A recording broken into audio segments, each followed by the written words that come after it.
kumpulan macam-macam kata hey. Okey, kita gas.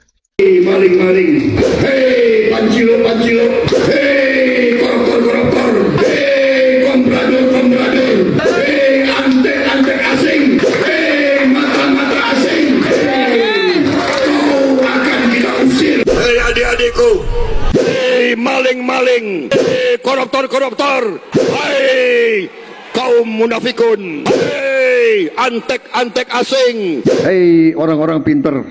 Hidup Jokowi! Emang sebelum jadi presiden prestasi Prabowo apa? Cuma bisa kabur ke Yordania. No comment.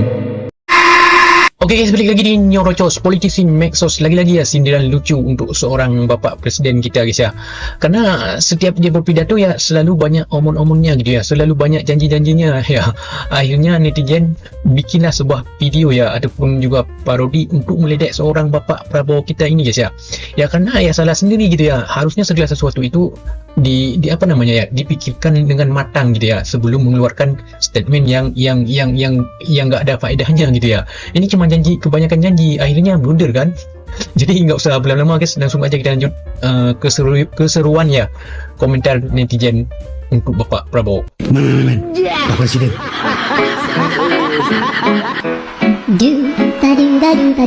Saya bertanya kepada saudara-saudara, MBG bermanfaat atau tidak?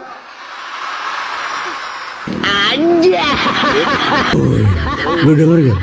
Nyari buru Pak Prabowo, untung kagak marah-marah lagi pegang mic, bener kagak? Waktu ditanya, MBG butuh kagak? Kagak, katanya kan betul. Bener kagak? Padahal udah dibagi-bagiin bansos, tetep aja kagak, bener gak? Gue makin curiga. Ini orang kemarin pas pemilihan betul-betul 58% kagak? Bener kagak? Kemana-mana curhatnya MBG Pak, kan lebih bagus curhatnya ke mantan Pak. Bener. Pokoknya ada. Saya bertanya kepada saudara-saudara, MBG bermanfaat atau tidak?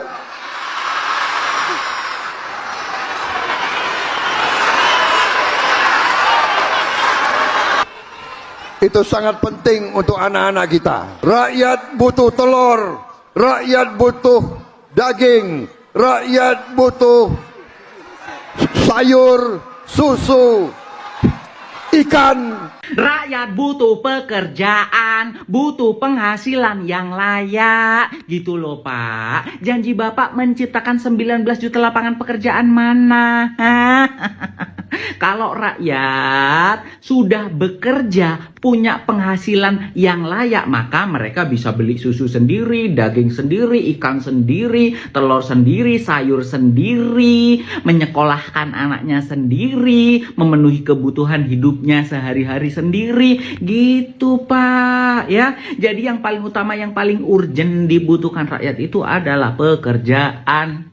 Kalau masalah pemenuhan gizi biar orang tuanya. Kalau orang tuanya udah punya duit, nggak mungkin anaknya nggak dikasih makan Pak, begitu loh. Nah ini MBG yang kaya, yang enak siapa? Yang punya dapur Pak. Rakyatnya tetap susah-susah aja Pak. Pak, itu para buruh ngomong tidak, itu representasi dari masyarakat Indonesia. Kalau Bapak menanyain satu-satu rakyat Indonesia, MBG bermanfaat nggak? Pasti bilang nggak Pak.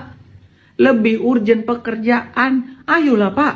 Percuma nih Pak Presiden ini dikritik di depan orangnya saja masih terus pidato nggak didengerin. Apalagi yang protes ini jauh dari depan Bapak ya. Percuma kayaknya sih aku cerita kayak gini ya.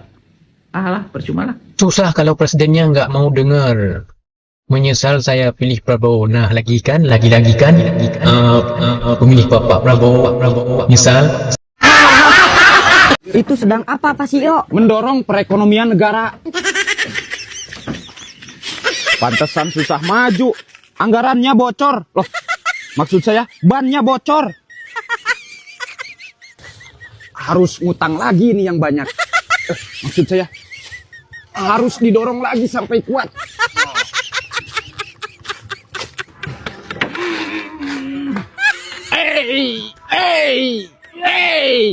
Hey, antek asing.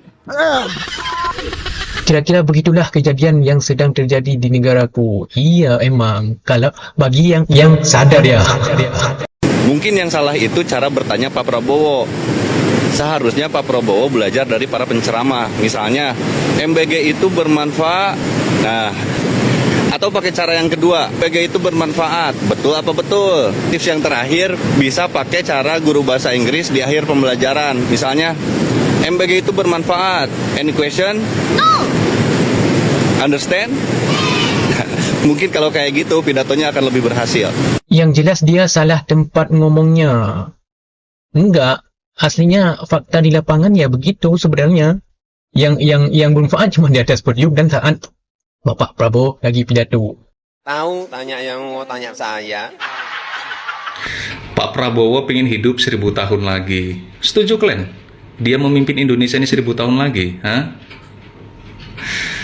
Ya mudah-mudahan aja lah Pak ya, disegerakan gitu, ya. Aku kasihan nih nengok Pak Prabowo. Aku nggak tahu siapa yang membisikkan kenapa akhir-akhir ini dia itu omongannya selalu ngaco gitu, ya. Apa karena faktor udah lansia atau apa aku nggak ngerti. Karena banyak netizen itu yang greget itu dengan omongan dia. Terlalu membanggakan program-programnya yang sementara hasilnya itu belum maksimal. Ya, ini ada lagi nih program yang dibanggakan sama beliau, yaitu membangun 3.000 koperasi dalam 1 tahun. Gak usah dibanggakan Pak, ya hasilnya juga belum kelihatan. Ya, itu kemarin Indonesia masuk dalam daftar kasus korupsi nomor 1 di Asia, kenapa nggak diumumkan? Malu gitu. Seharusnya hal-hal seperti itulah perlu diumumkan kepada masyarakat, karena memang negara kita ini itu banyak pejabatnya yang rakus, ya. Jadi biar ada pembenahan. Jangan program-program yang belum tahu hasilnya dan belum tahu arahnya kemana, itu aja yang dibicarakan, ya. Tapi ya kita lihat aja lah nanti ya, ya Pak Prabowo ya. Aku berdoa demi kebaikan bangsa ini. Untuk apa hidup 1000 tahun lagi, tetapi rakyatnya itu nggak pernah bahagia, nggak ada guna, ya Pak ya. Prediksi saya setelah 2029 dia nggak ada. Hati-hati Bang kalau ngerti. Bagus sekali. Giliran ada masalah kabur paling duluan. Kan kaburnya ke negara orang, kagak mau pulang-pulang. Udah kayak ayam sayur.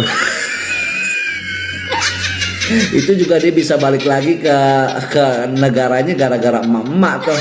Kan kalau bukan gara-gara emak-emak tuh nggak bakalan dia balik tuh. Masih ngumpet di negara orang. Sekarang nunjukin jalu, galaknya minta ampun. Ada orang kritik ya kan, kabur lo sono ke Yaman. Orang mah ngaca gitu, ngaca ke zaman dulu gua kayak gimana. Aduh. Umur segitu emang lagi lucu-lucunya Bang. Iya, emang orang kalau udah pikun ya gitu. Mau tahu alasan saya betah di negara ini? Nih dengar. Saudara sekalian, kesehatan nggak bayar, subsidi listrik, subsidi BBM, kemudian sekolah harus kita bikin nggak bayar. Gratis. Kemudian kita akan kasih makan siang. Nah, enak kan? Semua serba gratis. Kentut gratis. Hati-hati Bang, hati-hati Bang.